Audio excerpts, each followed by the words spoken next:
In terms of, antiviral targets that have been fully explored, I mean, we have a small subset that have already been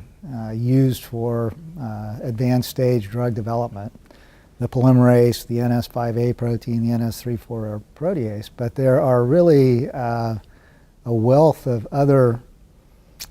targets that we know about, both viral targets and host targets, that are important for the efficiency of HCV replication. A few of those are in clinical development, but many of them really are very in early stages, not only in the sort of preclinical arena, and many of them haven't even gotten into clinical development.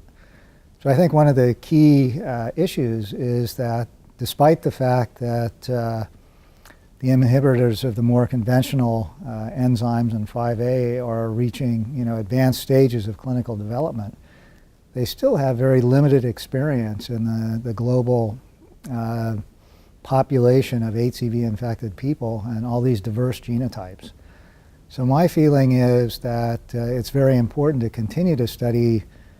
determinants and targets that are involved in HCV entry, translation, other ones that are involved in polyprotein processing,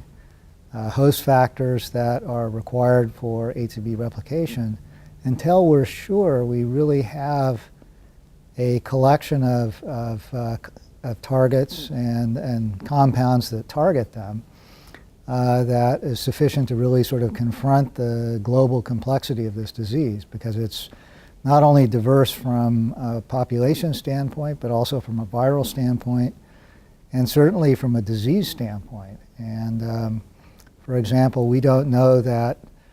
drugs that are sort of solely liver targeted are going to necessarily be effective at eliminating extrahepatic reservoirs of the virus if those exist in the population. So I think we will run into subpopulations of people that don't respond for whatever reason, ones that we don't know yet, to the current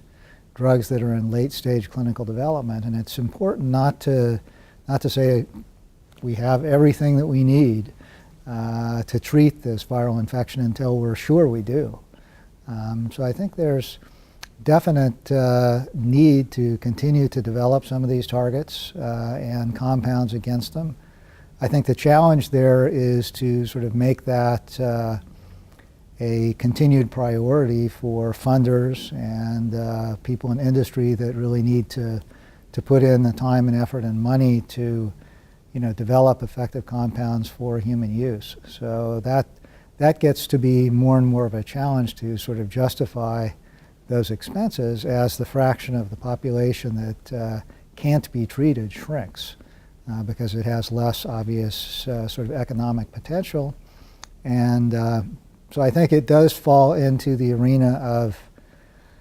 academic researchers to sort of continue to study these, and hopefully government agencies that fund those efforts will continue to do so until we're really sure that we have the collection of drugs that we need to eradicate the virus, successfully treat the virus and all those that are infected.